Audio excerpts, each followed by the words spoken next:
2029లో ఇస్తే కానీ వీళ్ళకి బుద్ధి రాస్తారు. రైట్, ఓకే, చూద్దాం ప్రజలతో మీరు. శాంతి ప్రసాద్ గారు, ఏంటి కూటమి మన వైఎస్ఆర్సీపీకి ఎవరైతే సపోర్ట్ చేస్తారో వాళ్ళందరి మీద ఏమైనా కక్ష సాధింపు చర్యలు చేస్తున్నారా, వాళ్ళని బెదిరిస్తున్నారా, భయపెడుతున్నారా? మన శ్రీరెడ్డి గారు రెడ్డి చేతులు నమస్కారం పెట్టి క్షమించమంటున్నారు. ఈరోజు పోసాని గారు రాజకీయాలకు గుడ్ బై అంటున్నారు. నేను ఎవరి గురించి మాట్లాడను, ఏ ప్రస్తావన నేను తీసుకురాను అంటున్నారు. ఇంతలాగా వాళ్ళని భయపెడుతున్నారు. ఇంత స్ట్రాంగ్గా ఉన్న వాళ్ళు ఒక్కసారిగా వీక్ అవుతున్నారు. ఏం జరుగుతుంది? నేను కొడాలి నాని భాష మాట్లాడగానే శేఖర్ రెడ్డి భాష మాట్లాడితే వాళ్ళ డిబేట్లో ఒళ్ళు బలిసి మదం ఎక్కి కొట్టుకుంటే చట్టం తనంత పనిచేసి తను చేసుకుపోతుంది. చాలా ఎక్కువ కావాలా? నెక్స్ట్ ప్రశ్న వేయండి. ఒళ్ళు బలిసి కాదండి, ఇప్పుడు ఆ లేట్ భయపెడుతున్నారా, అది అరెస్టులు చేస్తారు, భయపెడుతున్నారా? ఇస్తాను శేఖర్, టైం లేదు, నేను ఇస్తాను, మీకు నేను ఇస్తాను, తర్వాత మీరే మాట్లాడితే. శాంతి ప్రసాద్ అన్న సారి ఒక చిన్న ప్రశ్న. ఒళ్ళు బలిసి మదమెక్కి ఎలా అంటే అలా పడితే శిక్ష అన్నారు కదన్నా. ఒళ్ళు బలిసి మదమెక్కి జనసేన లంజా కొడకల్లారా అన్న అతను ఈ రోజు ఓకే అండి, ఓకే, ఆ భాషలు వద్దు, ఇక్కడ ఆ భాషలు ఇక్కడ వద్దండి, వేరే ఎక్కడో మాట్లాడేది ఇక్కడ వద్దు. టైం వేస్ట్ చేయకండి. శేఖర్, మీకు ఇస్తానని చెప్పాను కదా, టైం వేస్ట్ చేయొద్దు, అది కాంట్రవర్సీ తీసుకెళ్ళొద్దు. మీకు మాట్లాడడానికి అవకాశం. ఓకే అండి, వద్దు, పర్సనల్ గా వెళ్ళదు. Okay Shekhar, controversy. ఓకే, మీరు కూడా ఓకే, వాళ్ళ జ్ఞానోదయం అయిందట. వాళ్ళకి జ్ఞానోదయం అని అవ్వకపోతే చట్టం తన పని చేసుకుపోతాయి. చట్టానికి వ్యతిరేకంగా పనిచేసిన ప్రతి వాడికి ఇప్పుడు ఒక రేప్ చేస్తాడు, కోర్టులోకి వచ్చి నేను అమ్మాయిని పెళ్లి చేసుకుంటానంటే నన్ను శిక్ష ఇవ్వకనంటే కూర్చుంటుంది చట్టం.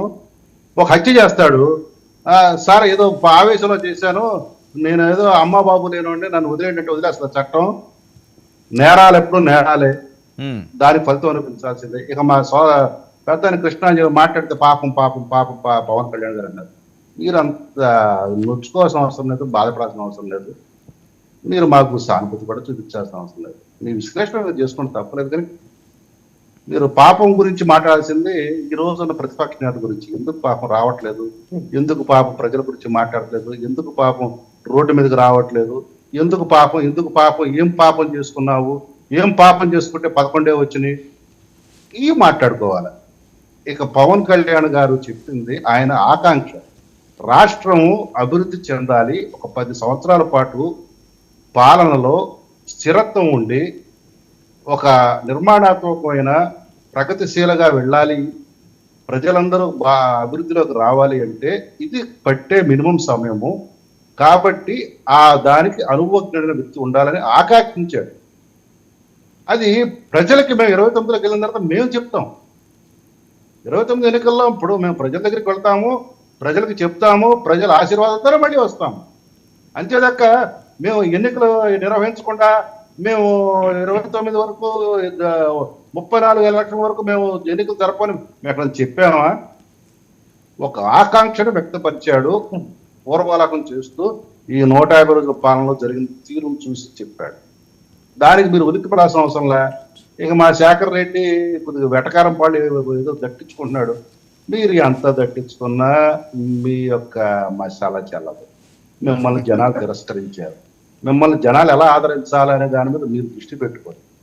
మీరు ఇదే వక్ర భాష్యాలు, వికృత టీకా తత్పర్యాలు ఇచ్చుకుంటూ పోతే అది మీ వికారానికి సంబంధించింది, దాన్ని ప్రజలు చూసుకుంటారు. మేము సమాధానం చెప్పాల్సిన అవసరం లేదు అధికార ప్రతినిధులుగా. మా అధికార ప్రతినిధులుగా మేము చెప్పుకోవాల్సింది, చేయాల్సింది ఏంటంటే మా ప్రభుత్వం ఏం చేస్తుంది, ఏం చేయబోతుంది, ప్రజలను ఏ రకంగా మెప్పించబోతున్నాం, దాని గురించి మాత్రమే మాట్లాడతాం. ఓకే విజయ్, మీ అభిప్రాయం ఏంటి? సమాధానం లేదన్నా. విజయ్